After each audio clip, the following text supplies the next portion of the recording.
Hey everybody, welcome to another episode of How to Scale an Agency. I'm your host, AJ Quesada, co-founder of Revenue Boost. And today I'm super excited for our special guest, Mark Colgan. Mark is the founder of multiple successful agencies. He built an outbound agency and he's also built a coaching consulting firm helping other sales leaders with B2B sales and outbound. And he's coached thousands of SDRs. So he really knows everything when it comes to cold email, what's changing the market. And it's exactly what we're going to talk about today. So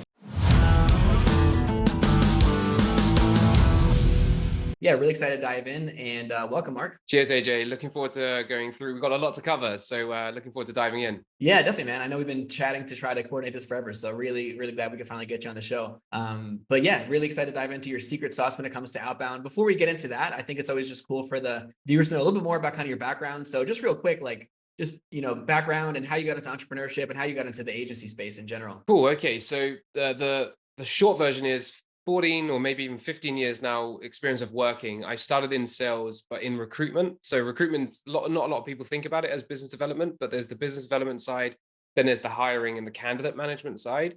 Did that for a few years, and then I actually moved into marketing. I'd studied marketing, and because I knew recruitment, I was able to kind of talk myself into the shortlist and then also through the interview process. Worked in marketing for about 5 years, but was always working closely with the sales teams because I used to be a salesperson. And there's usually a big disconnect between sales and marketing, but I was very revenue focused. That got me into doing HubSpot implementations and CRM implementations. So Salesforce, Pipedrive, Copper, I've done a couple of those as well, which then kind of triggered the entrepreneurial spirit in me because I realized that I had a skill that people needed help with. I could do it from wherever I was, and I got paid quite nicely for it. So I then became a consultant for a couple of years doing MarTech implementations. So again, always aligning sales and marketing. Um, at that time, I was talking about outbound campaigns I was helping a few clients with because, sometimes it sits under marketing, sometimes it's under sales in larger Yeah. organizations. A mutual contact connected me to David Hensel, who ran TaskDrive. TaskDrive is a lead research company. So as a service, they offer list building and data enrichment. This is before Clay, so it was all manual. Huge team in the Philippines, huge team in Ukraine. David was looking for a CEO to come in, kind of like fix a few things, maybe stop offering stop offering certain services, improve the existing services. So I did that for a year. But to be honest, like I felt like I was constantly improving somebody else's baby or project, and I wanted to do my own thing. So I left on great terms with David. Actually, I saw him just the other month in Lisbon, which was cool. And I co-founded my an agency which is about podcast guest booking. So we secured interviews on podcasts for our clients, which was using the same thing, AJ, outbound. It's build the list, shortlist, write a good message, have a good call to action, have a good offer, and then manage the follow-up process. So it was exactly the same process to all of the outbound. So I did that for about 2.5 years, and we exited in December of 2021, I think it was, or 2022.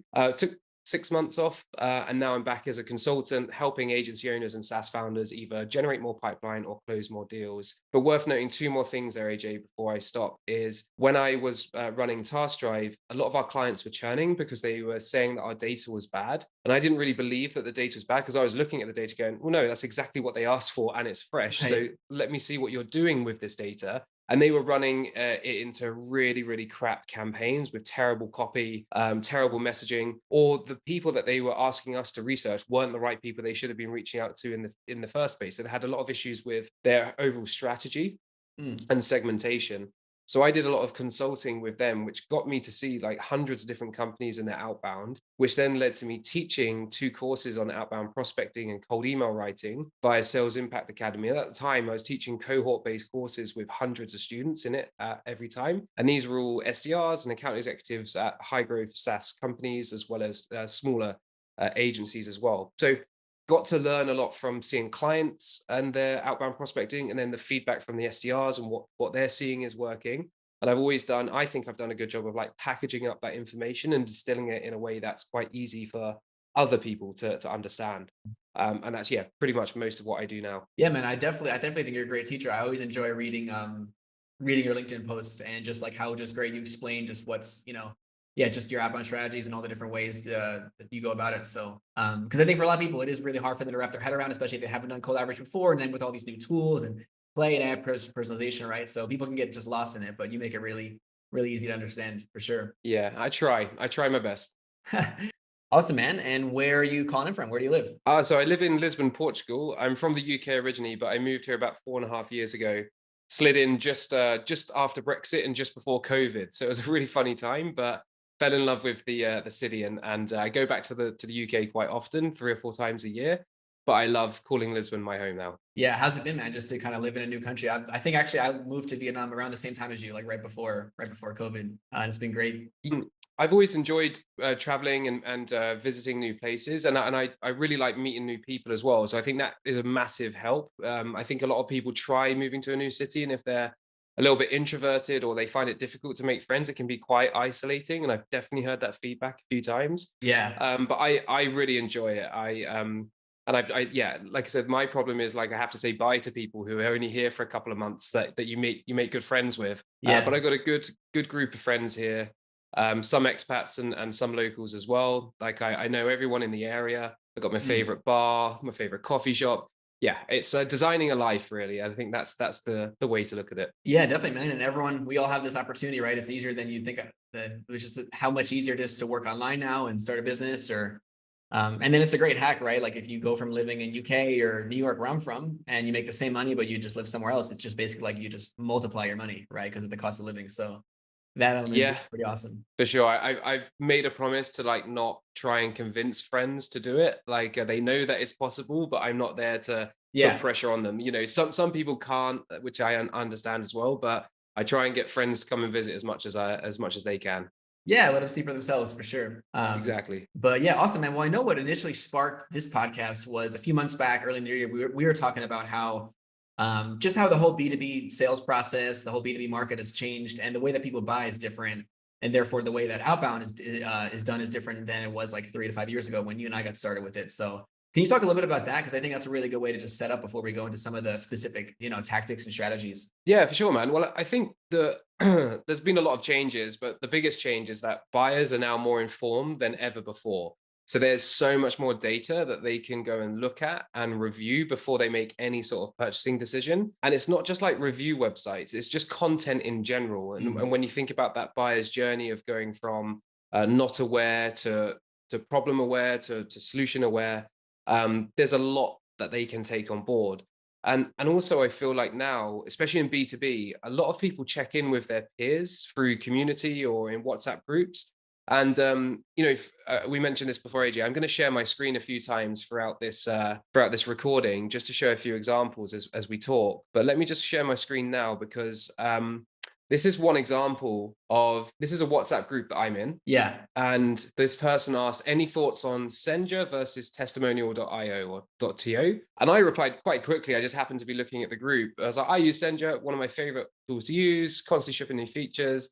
They really think about the user experience. And, in the same minute, this person said, cool, that's all the endorsement I need. And he went and signed up as a customer. Now, this was not possible before, or it may have happened, but didn't happen at the scale it does now. This is a WhatsApp group with like thousands of other people or a Yeah. thousand other people in there. And that just goes to show like some of the ways that buyers are making decisions and the conversations that they're having as well. They also watch YouTube videos and they're looking to see what maybe influencers, and these aren't influencers like the Kardashians. It's more influencers like small influencers who know their stuff about a particular topic, who recommend and endorse other products as well. And another thing that we spoke about before is I think there's an element of cynicism out there as well. Whereas, especially working with agencies, and a lot of my clients are agencies too, and they come up against the fact that they'll speak to a prospect and the prospect says, oh yeah, we worked with an agency who promised us exactly the same thing that you're promising, and then they outsourced the work to this country, or they Yeah. didn't deliver, their communication was really bad. So I feel like a lot of people have been burnt with bad providers or bad suppliers. So there's this kind of constant objection that you have to overcome. And you can do that with your messaging. You can do that with the way that you show up, the way that it is easy to work with you, to book a call with you, to you follow up when you say you're going to follow up. There's lots of little things you can do in the sales process. But yeah, in general, I think that's the way that the buyer's journey has changed. And also, I think people are looking for pricing now as well, more Mm. so than before. We're used to knowing that Netflix costs X $8.99, that YouTube Premium is $11.99. that, flights to this place is this price. So even though we sell B2B and we buy and sell in the B2B world, we are influenced by the B2C world, and we Yeah, expect similar definitely. experiences. So not showing your pricing, and the amount of websites I see that say transparent pricing and they don't list the pricing on the page, like it's just ironic. And you got to think about, if your competitor has this pretty much, let's say, yes, there'll always be things that are different, but let's say they offer a very similar service, promise very similar outcomes. They have the pricing, you don't have the pricing. I bet you any money that the prospect is going to book a call first with the company that has the pricing if it's within their budget range, rather than waste time by speaking to somebody and finding out, oh, actually, no, it's way too expensive for us, or maybe it's too cheap, and therefore I don't value the expertise that might be on offer. Thinking more agencies than software. Yeah, definitely. All really good points, man. And I think at the end of the day, like, wouldn't you rather have everyone that's booked in your calendar has already seen your price? Like, that's just going to be so much more of a productive conversation in the first place, right? Absolutely. And even with pricing on the website, I've had sales calls where people ask me the price because they haven't looked at the pricing page. So Yeah. it depends on which journey and like how they've got to the website first of all.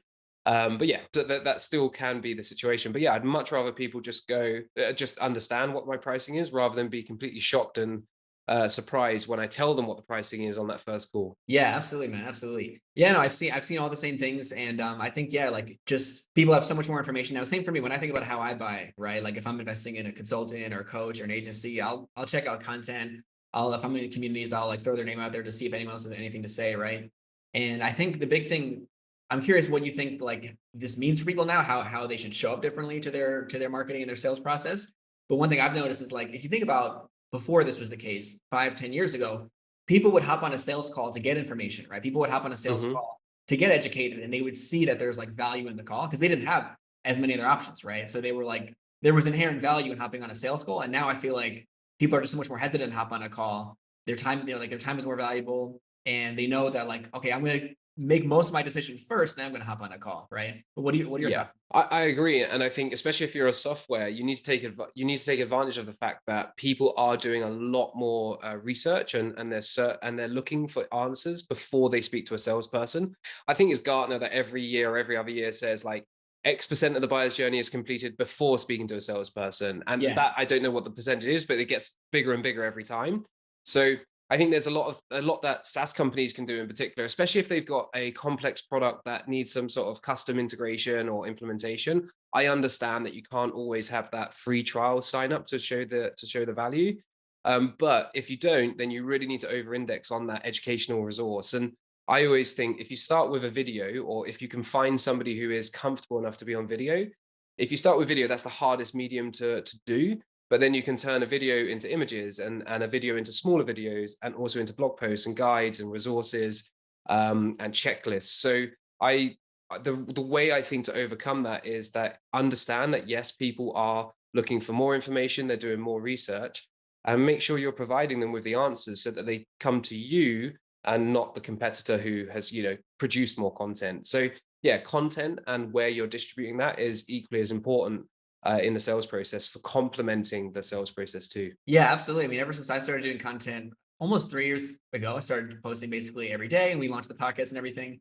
And like when I hop on a call, or my team hops on a call with someone who's been following us for a while, it is just like a Yeah, done deal. They're just like begging to like give us their money, right? Usually it's just quick call, Q&A, like, like just, what they want to find out more about how it's going to work and the pricing and all that.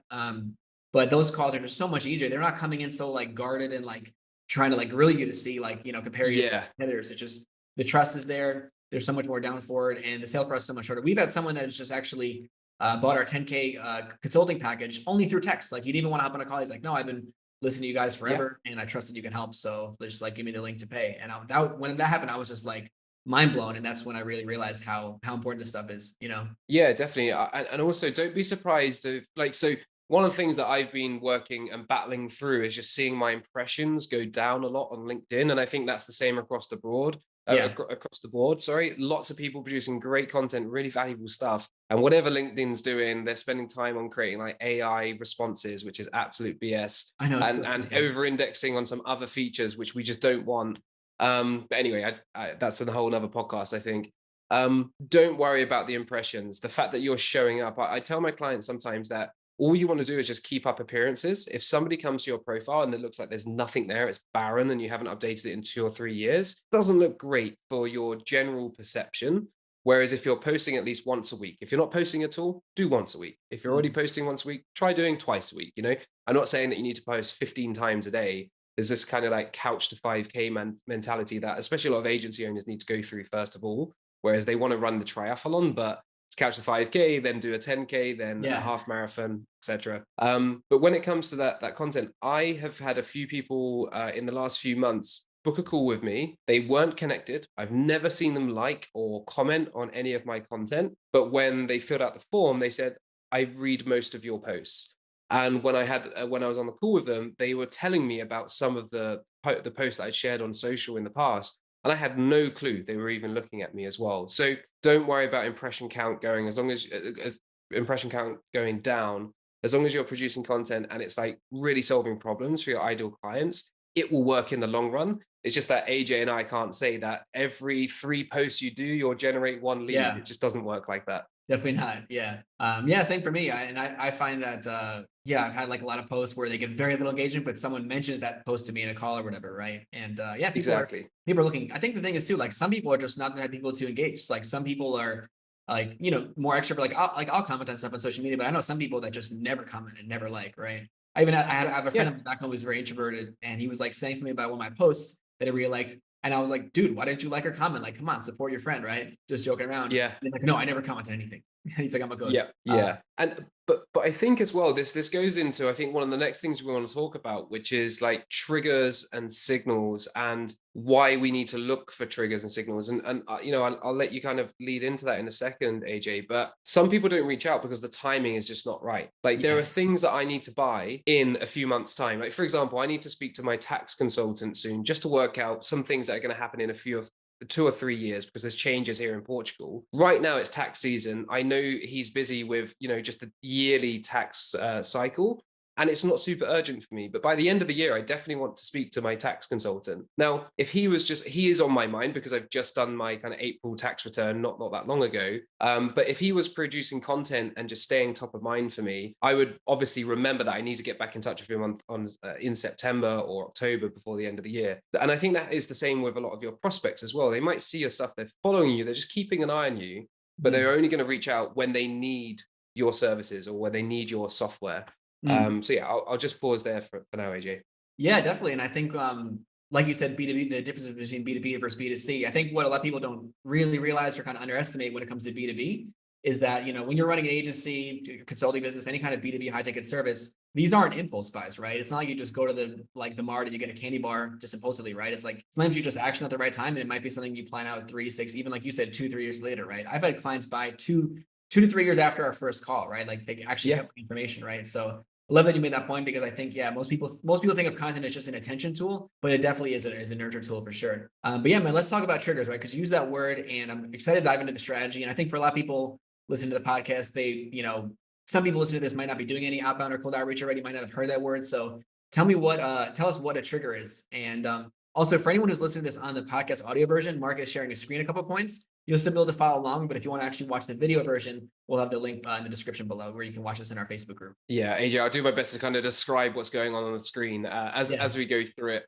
The first slide I'm showing is that point that we're making, that not everybody is ready to buy right now. So this comes from a book called from Chet Holmes, The Ultimate Sales Machine. I think it was like 2006 is when he produced the book, or it was published. Essentially what it says, that at any one time in your market, in the market that you're trying to sell to, only 3% of that market are actively buying, and 7% are intending to change. So they're looking to improve, or they're looking to change things. So that's 10% of the total market. Whereas the remaining 90% are either they have a need, but they're not ready to act. So that example with me in the tax, that's perfect. I have the need, just not ready right now. 30% do not have a need at all. And the other 30% are just not interested in your company or your particular solution to the challenge that they have. So that's Chet Holmes, The Ultimate Sales Machine. The key message here is that only 3% are actively buying. So 3% of 1,000 is 30. There's not many people who actually need your solution right now. So how do you find those 30 people that are looking for a solution? And that's where the triggers and signals come in. And AJ, I think that one of the last times we spoke, and one of the reasons you prompted to book this, to set up this call, is because I produced a really long guide on trigger-based prospecting and how to use that data in your GTM strategy. And there is a link which I can share with you after, AJ. There's no gate to this, there's no form. Important to note, I want people to see my stuff. I'd rather 100% of the people that go to this page get to see the value than only a certain percent convert, because they don't want to give their email and name on the form. So that's I don't like to gate too much. And this was a really valuable piece of content, which I could have gated, but I took the attitude of like, I'd rather more people see it. But the main thing here is like, I think the definitions of what intent, signals, and triggers are is really important. And then AJ, I'm going to pause as I go through this because you might have some like follow-up questions. So intent data is usually insights into the online behaviors of your target audience. So there's first party intent and third party intent. So first party is stuff that you own. So it might be your website analytics, it might be your email newsletter, it might be your product usage, the data that you have in your CRM. So that's first party. So think first is what you have. And then third party is things like external data, which is sold to you often. If you are exhibiting at Web Summit, they'll give you a list of the people who have signed up and registered to attend Web Summit. That's third party data. G2 and Capterra, these review websites, will often sell you intent leads of people who are searching for a similar category or the same category that you exist in. That's third-party data. Then you have signals, and then you have triggers. Signals, I like to talk about signals as, and everybody has different definitions. That's why I'm kind of going through these. Signals are actions that potential prospects take that might indicate they'll soon be in need of a solution, or they're close to making a purchasing decision. And sometimes signals can be used to add context to your message. And this is really key. Triggers and signals aren't just about sending a message. It's also about adding context or even helping you segment your list better. So a couple of examples of signals, and for those who aren't looking at this, there's 60 different examples on the screen. So definitely check out the link. You have individual signals. So this might be somebody who's recently started a new role, or they spoke on a podcast, they attended an event, they joined a community. That could be seen as individual signals. Then there's the account level. So what's happening in their company? Did they just raise a round of funding? Did they acquire another business? Are they launching new products? Is there leadership changes? Have they made redundancies? Like, does your service help them if they've made redundancies? And then lastly, you've got the kind of macro signals, which are trends in the industry, analyst reports, regulation and legislation changes, and even world events like COVID. That was a trigger for you. If you sold QR codes that connected restaurant menus to billing systems when COVID happened, a very good time for you. Of course, there's a lot of uncertainty, but you could take advantage of that big world event. And then last of all, and then I'll pause for a second, AJ, is triggers. So the way that I talk about triggers is the act of engaging with a prospect because of either intent data or a signal happened. So triggers just the action of going, okay, they raised a round of funding, or they are currently hiring. Therefore, I will send that person my message. Yeah, love it, man. No, I think that's a great intro. And just to zoom out for everyone, I know a lot of people that listen to our podcast already do some outbound or cold email to get clients. But for everyone who doesn't, what we're talking about here is having a more hyper-targeted outreach strategy, where rather than taking a list of 10,000 people, where like you saw, only 3% are actively looking, and just sending a generic message to every single business, you're actually building these micro campaigns based on a specific need that are more relevant, more personalized, stand out more. We're going to show you some examples as well here in a bit. Yeah, and that's a great point, AJ. I think before and after examples are, like I said, I saw a lot of the clients when I ran Task Drive looking at their campaigns, and they were asking us to build a list of every marketing manager in North America. And we did that list because that's what they asked for. And they sent the same message to every marketing manager. It didn't matter which industry, which state, which type of company they were working at. They just were looking for, job title. They were playing the volume game. And if you're new to outbound, or you've even studied outbound recently, spray and pray is pretty much what that means. Is I have 10,000 marketing managers. I'm going to send these 10,000 marketing managers the same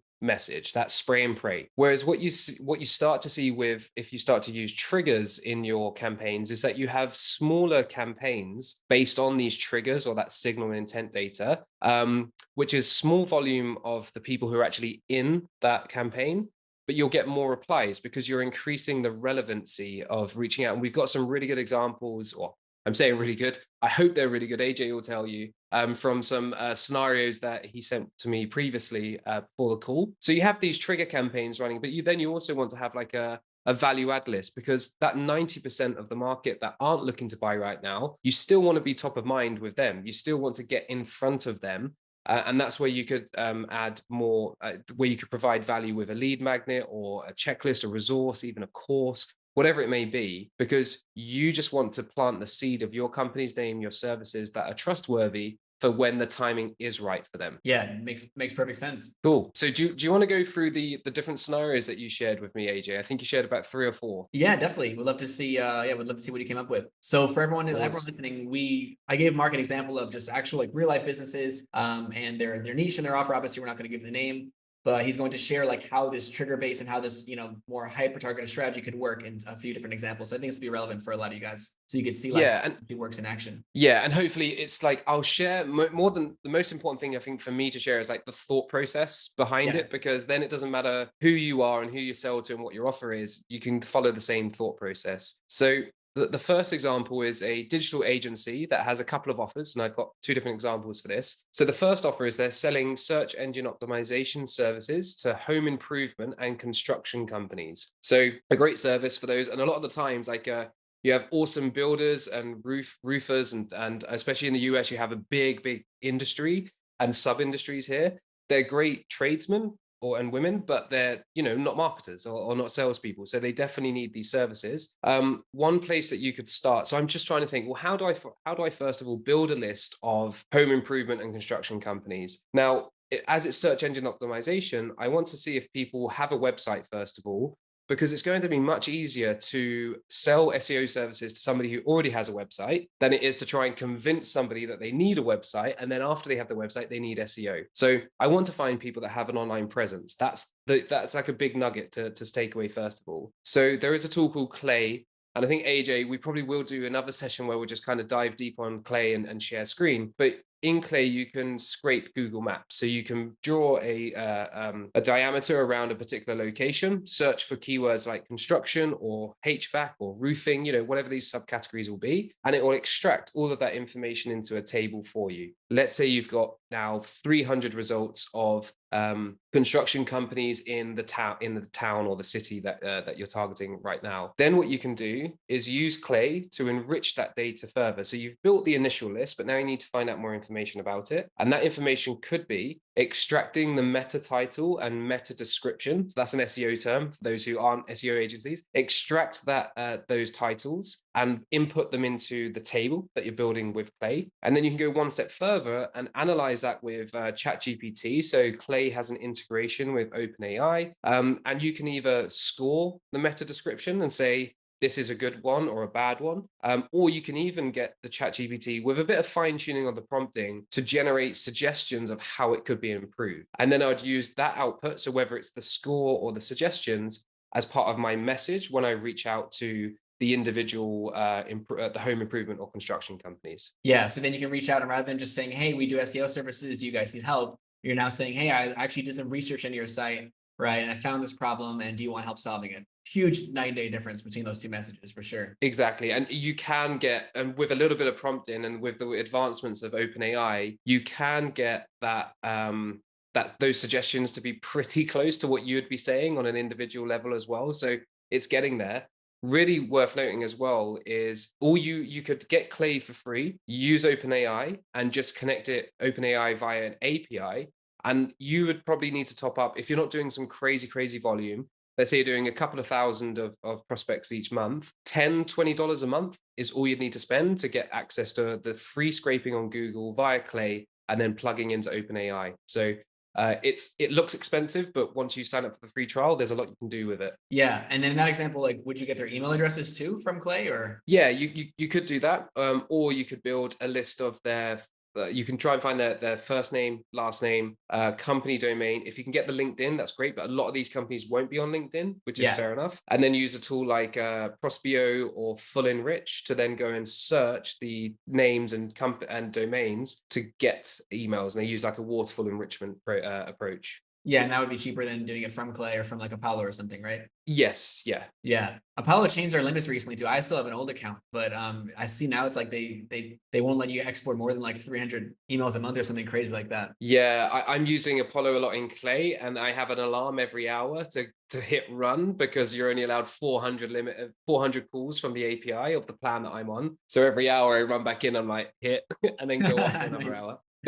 Yeah. So, any questions on that one example there? No questions. I think it's a really awesome strategy. And I think just want to point out, like, I remember a couple years ago, maybe 2.5, 3 years ago, working for an SEO link building agency. They were a client of mine. We were doing outbound and we were doing a personalized campaign where we would look up their website traffic and just say like, hey, you have this much traffic compared to your competitors, like along those lines, right? But we had a VA do like it's spending 8 hours Yeah. a day to build these lists. So just the fact that what you just described can be done with a few clicks of a button, like that's just amazing, right? It's a few clicks of a button. It's a couple of dollars, and it happens within a few minutes to do 1,000 rows. It's insane what you can do. What you can do right now.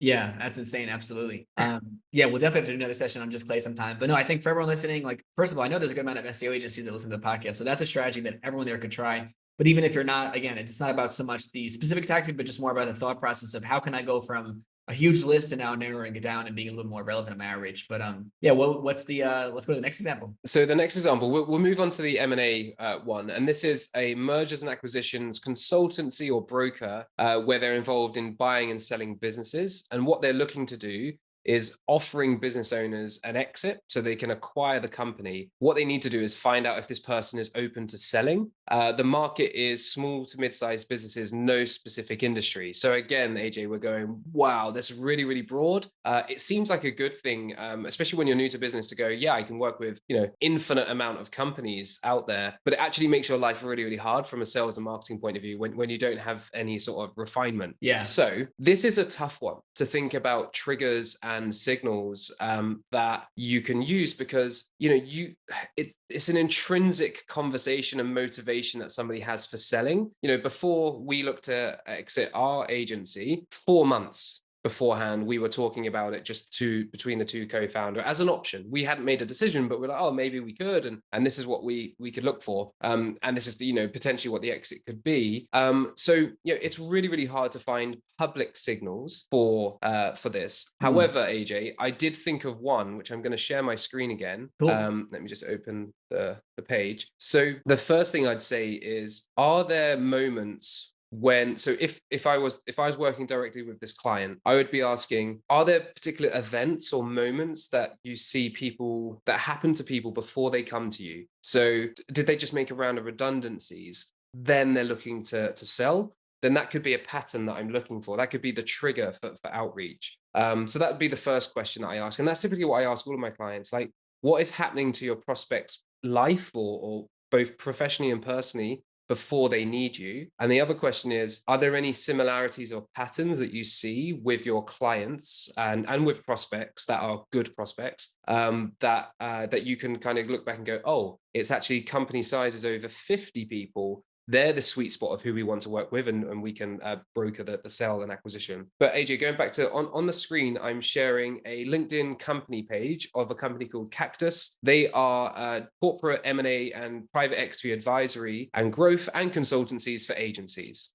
So do I think everybody that follows Cactus is looking to sell their business right now? No. But of the 4,000 people that follow this company page, some of them are going to be thinking about exiting their business and looking to exit. So this has helped me narrow the total addressable market from being millions of businesses to potentially 4,000 companies. And of course, AJ, not every follower is an individual company. So right. I'd have to go and see who these followers are. But if there's Cactus and that exists, then what other M&A and advisory firms, what other M&A and advisory industry influencers are sharing content about exit, about valuations, about profitability? Because that's the barrel that I want to be shooting the fish in, rather than this huge pond where there's like no cap on the people that are in there. So I thought definitely. This was quite an interesting one to share. Any thoughts? No, this is awesome. I think, and I think it's great to have an example where, intent and signals don't apply so black and white, and there's not something visible, because I think a lot of people like there's a lot of services where you can't, back to the SEO example, you can't go and look at their site and find a problem, right? That's kind of Exactly. behind closed doors. So yeah, I love that example. And I'm assuming that Clay would also be the same tool where you could export like the followers of certain LinkedIn pages. Yeah, so actually that data is very hard to come by. You can't scrape that data through Phantom Buster and some of the other scrapers out there. There are a couple of people who can do it. You can have a look at Fiverr as well. Yeah. But they are, because it goes against the terms of service of LinkedIn, they definitely don't want me saying their name out loud on a podcast, if that makes sense. But if anybody was interested, just DM me on LinkedIn, and I can send you to their profile. Yeah, it's a very dangerous game. Is this kind of scraping LinkedIn, and Right. if you're Yeah. too public about it, LinkedIn come and shut you down. Right. Well, hopefully no one from LinkedIn is listening to the podcast right now. Yeah. But yeah, no, cool. I think it's a great thought process. And like you said, also just looking for other clues, right? Like for example, maybe businesses over 50 are more likely to sell, or maybe can even be company age, right? Businesses over 10 years, right? Or maybe there's even certain industries, right? So I think, yeah, there's a lot of different creative ways you can look at it. And I love that example. But what do you got next? We've got two more now. So the next example is a company which offers consulting and coaching on employee hiring, culture, and retention. They help businesses build better in-house recruiting and employee retention systems to avoid paying for external recruiters every time. So the market this is interesting as well. Construction businesses, 50 to 500 employees, all trades, so like residential and commercial, and also any other blue collar niche with laborers in manufacturing. So I like the fact, AJ, that this has a pretty defined ideal client profile, being construction, size, this type of business. And because of the nature of the industry, there's going to be very specific job boards for laborers, job boards for I don't know, all of the different roles. There'll be a manufacturing job board or engineering job board as well. So the trigger I also automatically think of, right? If I help people better hire employees and onboard them and retain them, do I want to work with a company that hasn't hired anybody in the last 5 years and potentially is shrinking? Or do I want to hire a company who is growing and actively hiring right now? The latter is the answer, that those people are going to be more in need of my services right now than the previous version, which is they haven't hired in a while. So a great trigger here would be there's two companies that are currently hiring right now on all of these various job boards. That would be one place to have a look. So I'd much rather start conversations with people who are actively hiring in construction across the different residential and commercial. And then the other place that you could potentially look out on, and I'm sure there is a data source. And in my notes here, AJ, actually, I said the data source depends, right? Because all of these, that's the thing with triggers. That's why I think they're quite hard to understand, is because there isn't a go to this database and it has all of the triggers. It really does depend on your industry. But I imagine there is going to be trade publications in the UK and the US, for example, who announce that this company have just won the tender to build 10,000 homes on the outskirts of London. Or this company is building the new stadium for the Blue Jays in Canada, in Toronto. So that would be another place I'd go, because then I know that these companies have these huge projects that they've won. These things are announced years before they break ground as well, and they start on construction. So that would be a time that I would go and start having conversations with the people who are heading up that project. Yeah, that's awesome. That's a really really creative angle for sure. And I'm sure no one is doing outbound like that, right? Because no one's really taking the time to even find like that information in the first place, right? Because it's easy just to throw up a list and just throw up a message like everyone else is doing it, right? But this stuff, like you said, it's a little more, takes a little bit of extra elbow grease, but it's going to make for a much more relevant message. Yeah, and I think you've moved us very nicely onto like, well, what does that message look like? Because that's the next question that people often ask. Yeah. So here on the screen here, I've just got a very loose framework, which if you are using a trigger or maybe one of those signals to segment the data, that's what you can use in your observation. You don't always have to say, hey, AJ, I see that you're hiring right now. I see that you're hiring an SEO consultant, SEO manager right now. You can allude to it as well. Just for those who are listening, I'm going to read the kind of the framework out. So it's a subject line, which is short and in lowercase. And then on one line, it says first name and then observation. So the observation is the trigger or the trend that you're seeing. In the same line, we then have a question about a relevant pain point. And maybe AJ will kind of give some examples in a second. But in a new line, you then have the medicine to the pain. with social proof. And then you finally have a soft call to action. The soft call to action is, rather than asking for a meeting, like, can I have 15 minutes? Are you free on Thursday for half an hour? You're asking, is this of interest? Is this a challenge? Is this a priority for you right now? So let's take that construction and the employee retention example. And this is going to be a really bad first example. But my subject line might be retaining employees, and I might do retaining employees ...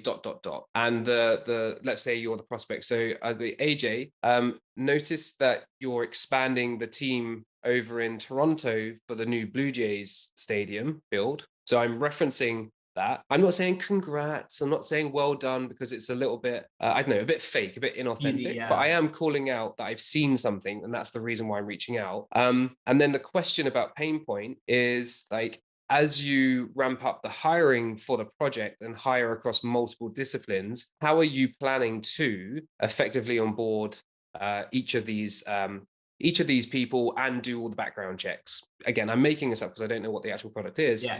And then I want to go into like medicine to the pain with the pain proof. Is you could say we helped X company hire and onboard over 2,000 staff members for a large project, and reduce the time it took to employ these people by 3 weeks or whatever it is. Again, I'm making this up as I go along. And then the soft call to action is like, is this worth exploring, or is this a priority for you right now? Yeah. Really rudimental example, AJ, where I've just pulled that out of thin air. But yeah, any thoughts on questions on that? No, that's a damn good email right there for sure. And yeah, I mean, I agree with all those points. I think, so like for everyone just listening, as you can see, it's not an email template where it's like coming right out of the gate saying, hey, here's what I do, here's my service, right? Most cold emails I get, most cold emails you probably get as well, Mark, it's always just like, I, right? Hi, I found, found your LinkedIn profile. I do this, I'm the co-founder of this. And people are always talking about themselves. And when you do that, that means you just blend in with everyone else, right? There's no pattern interrupt. But that email you just showed me, it's a real pattern interrupt, right? And even if you did it with AI, most people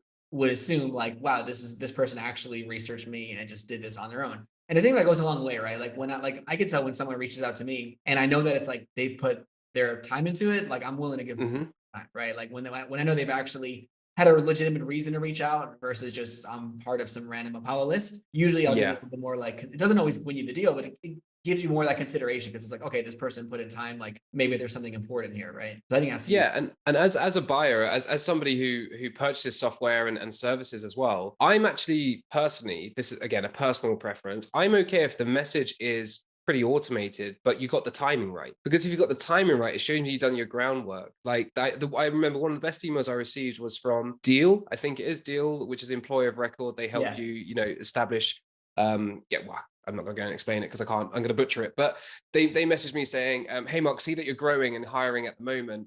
As you grow from X to X, I'm sure that there's a bit more of a headache with all the paperwork and how long it takes to manually set people up. We've helped companies like you reduce the time it takes to not do that manual setup and sort out all the Slack and Zoom and whatever other technology you need to set people up on. As you grow, is this something that you'd be keen to offload? And I was just like, oh, yeah. It takes me 3 hours per person. Yeah. And I'm the CEO and I'm the only person that can do it, but I shouldn't be spending 3 hours of my time on this. There are other more important activities I should be working on. So great email. That could be 100% automated to any company who is currently hiring and has over a certain percentage of growth. And that message would work for the majority of the CEOs who are in that pain going, I effing hate this. So yeah, just a good example there. Yeah, definitely. No, I think timing is a huge factor, and just having that relevance message, right? Because I think like I get a lot more cold emails now in the last year. I think everyone does the same. It feels like since COVID, more people are just using cold email and it's become more accessible. The tools have gotten easier, right? So like, I mean, people still, I believe like cold email will never be dead. People will always respond to emails, always buy things off emails because it's their email. Like everyone uses their email, right? So absolutely. It's never going to go away, but obviously now that people are receiving these cold email pitches a lot more, you have to stand out a bit, right? You have to kind of do something a little bit different, and this is definitely the way forward. Sure, AJ, have we got time for one more example? Yeah, definitely. Awesome. So I think the last example that you shared was a outbound lead generation agency that do LinkedIn and cold email prospecting. So the market here is very broad again, any B2B niche, but primarily digital agencies and professional services. So my first question, if I was working with this client, is what companies and services are you working with at the moment that sell a must-have service or must-have solution rather than a nice to have, because the must-have are more likely to be growing right now. So Yeah. first of all, there's no, that's almost like a macro signal. It's more like, well, what do people really need, versus what is a nice to have. So with that, then I would think then currently hiring is a good trigger. So if that company is currently hiring, it shows that they are most likely. So companies hire to either grow or to replace somebody. Either time, it's still it's a good trigger to use. Another one would be, what industry influencers are they engaging with on LinkedIn? So I often like to take a step back and think, well, who else do my ideal clients follow and listen to and watch online? And it could be on LinkedIn, could be YouTube. And then I try and think, well, how can I then go and if somebody is following a influence, and again, these influencers again is not the Kardashians, it's the people with the 2,000, the 4,000 followers. There's one guy called Marcel who talks about agency profitability. And he gets really granular with like how to think about pricing and how to think about growth through profitability and increasing that. I know that anybody who's listening to Marcel and engaging with his content is serious about growing their agency. So that would potentially be one of the signals that I would look for to then start that conversation. And then I'd say, well, can I find 10 other people like Marcel, or 20 other people, groups, communities, forums, where the intent of being in there or the intent of following is positive and growth? Because I don't want to be talking, and I don't want to bring on clients who are like, Mark, I desperately need a few more clients. If not, I'm going to go under. I'm going to have to make redundancies, because that client's not going to be in the best kind of mindset to work with. And the results that you get for them aren't going to be as good as potentially somebody who is a little bit more patient, has a bit more time, and they're not, they're not at their wits' end and ready to throw in the towel. Yeah, definitely. Awesome examples, man. I think what do you think about, so what would you recommend as far as like a minimum list size? Because I could already imagine some people that are doing cold outreach and just doing it the like high volume spray and pray way might be thinking like, well, if I apply those filters, I might only get a few hundred people. What's like what are your thoughts on that? So yeah, there's two things there. Your list size will be smaller. Your list size will be smaller than what you're used to, but your list is also dynamic. So every month there are new companies who are now starting to hire. Right. Every month there are new people who are engaging with the industry influencers. And that's why I talked about before of having the before and after. You have a few different campaigns based on triggers. And then you kind of have your catch-all campaign. Actually, shouldn't say catch-all because I don't mean catch-all emails. You have the rest of the industry, that 90%.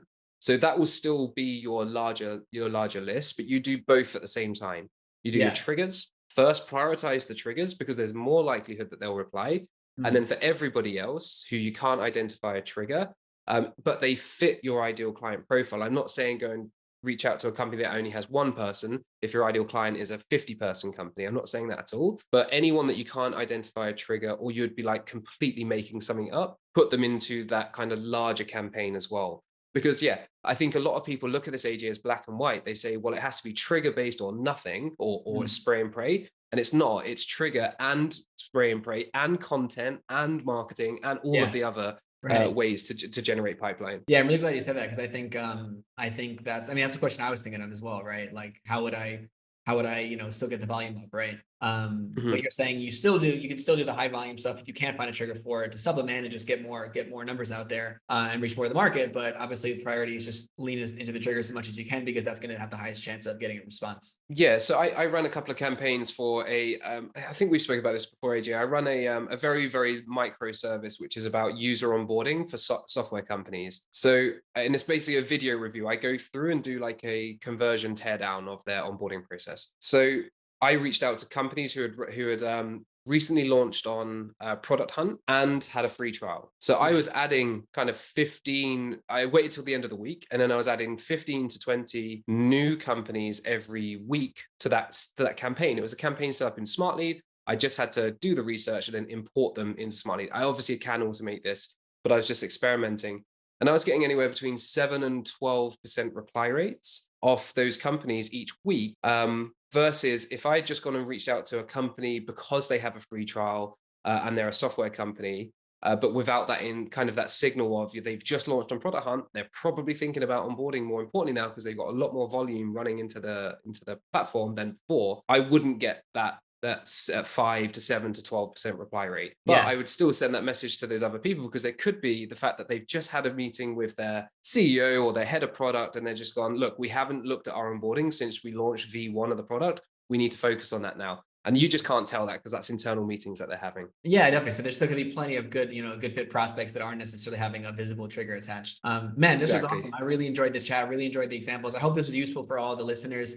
And yeah, I mean, we've been getting a lot of interest in outbound. We've done a lot of episodes recently on cold outreach and cold email on the podcast because a lot of people are just looking into the channel more, looking for a more affordable way to get clients. So I think this is just really good time to dive into this because I do see this is where things are going. I know you've experienced it as well. And yeah, you have to get with the times, right? And know like what's at the forefront of these tools and these channels and what's changing over the next few years. And no one knows it better than you. So really appreciate it, man. And where can people find you if they want to learn more from you or work with you? Yeah, sure. So they can come to yellowo.co.uk. So that's the color yellow and then O for Oscar.co.uk.